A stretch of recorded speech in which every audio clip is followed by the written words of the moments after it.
there, this is Haley with Bygone Blooms, and today I wanted to talk a little bit about no-dig flower beds and what that looks like here in my zone 6A or 7B in Northwest Arkansas, where we get a lot of rain. We have heavy clay soil and a whole lot of rocks. So let's talk about the benefits of no-dig if that's something that you're already considering.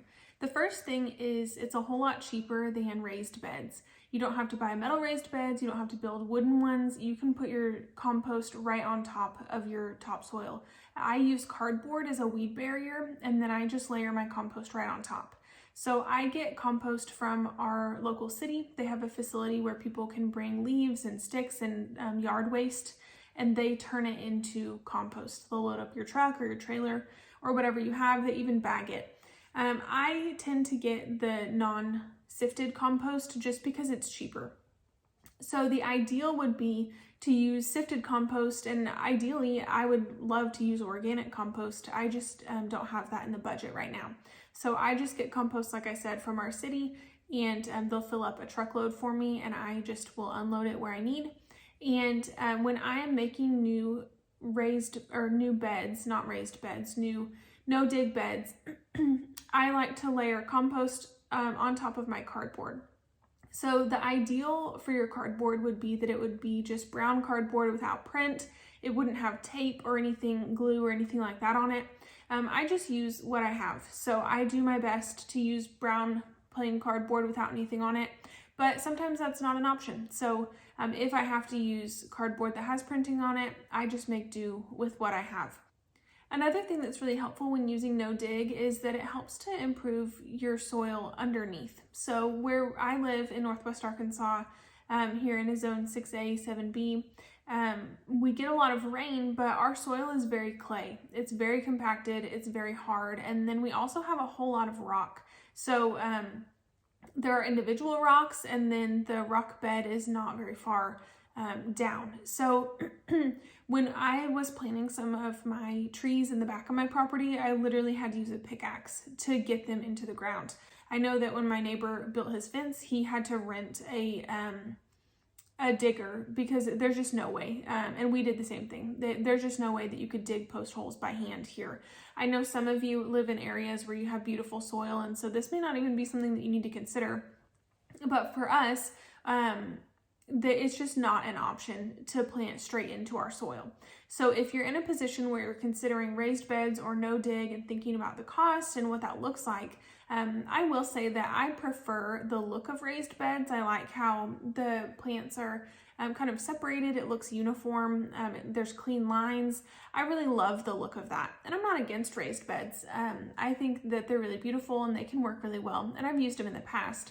But when I was looking at gardening on a larger scale, and specifically flower farming, I knew that there was no way that I could build raised beds cost effectively for the amount of space that we have. We don't have any trees on our property that I could mill to make raised beds. We don't have access to a source for metal or something like that to make them out of. So just knowing the cost, if I was going to fill raised beds with compost anyway, and instead of using the raised bed, I just am using compost and cardboard, that lessens my cost dramatically. So I have set up my compost in almost like market style rows. I've planned for them to be along the east side of my property, and there's a barbed wire fence on that side that leads to a cow pasture on the other end. It is a little bit of a concern that possibly the neighbor cows would mess with my flowers, but they're only on the property. Usually it's only a couple steers in the fall. So I think we should be okay in that regard. I situated my market rows where I did specifically because of the wind. So we get an incredible amount of wind here. So much so that we've considered installing a storm shelter because of the crazy wind. It just beats our house all the time. And so when I have that in mind and I know that my flowers are just going to be completely laid over in the wind, my hope is that I can use the barbed wire fence that's already there as a kind of support.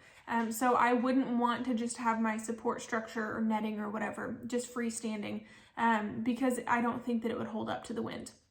So by putting my flowers against this already existing fence that has some grasses and things growing up in it, it does add a layer of weed management that I have to deal with. I have to deal with the weeds that are going to come under the fence, but also I think it'll be worth it because of the wind protection that it is, and I can lash my taller things like my dahlias or sunflowers to the fencing itself and use that as kind of the back row of my garden.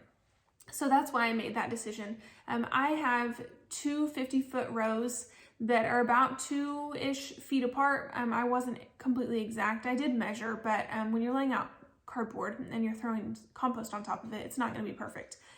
So I measured my two 50-foot rows. They're about 3 feet deep, maybe like 2.5 in some places. And then there's about a 2-foot path in between. So my goal is to start by mowing that path, and then when I can get a hold of leaves and things in the fall, my hope is to add leaves to that path that can be additional source of nutrients for worms and organisms in the soil, but that can also be used to help feed my plants.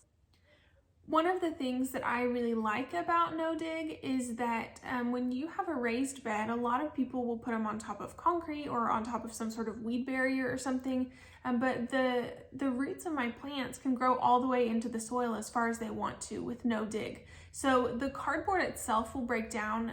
I typically will water my cardboard and compost mixture so that it breaks down quicker, and we have pretty wet springs, so it will definitely have broken down by the end of the year, and that's been my experience, that there's like no cardboard left. But what's in its place is a whole lot of beautiful soil and worms and things. After the year has passed, it's easier to dig into. I can actually put my shovel in the ground and not only hit rocks and that kind of thing. It helps build my soil. However, one thing to consider is that if you're in a really dry place, you might want to water your cardboard more frequently. And what I do is you could go out just like I did today, where I put my cardboard down, it's completely dry, the compost is on top of it, and you could plant straight into that. And what that would mean is you would need to take either scissors or a box cutter or a sharp shovel or something with you, and just poke a hole in the cardboard where you're planting your seedling or your plant or whatever. And you just need to watch to make sure that grasses and weeds don't come up in that hole that you've cut. When the cardboard is softened, it's a lot easier to just poke a hole. You could even do it just by hand or using a shovel. And you don't have to cut necessarily a hole out of the cardboard. You can just rip a gash in the cardboard and settle it back around your seedlings or your starts or whatever you're placing in there. So that's something that throughout the year, as I'm growing and working in my garden with my compost and my cardboard, the cardboard will be more and more broken down, so it'll be less and less of an issue. But that does mean that weeds will have a better chance of fighting back. So that's something to consider if you're in a place that is either really, really wet and humid and warm, that your cardboard decomposes very quickly. You might need to put an extra layer on in the same year, maybe 2 layers in 1 year.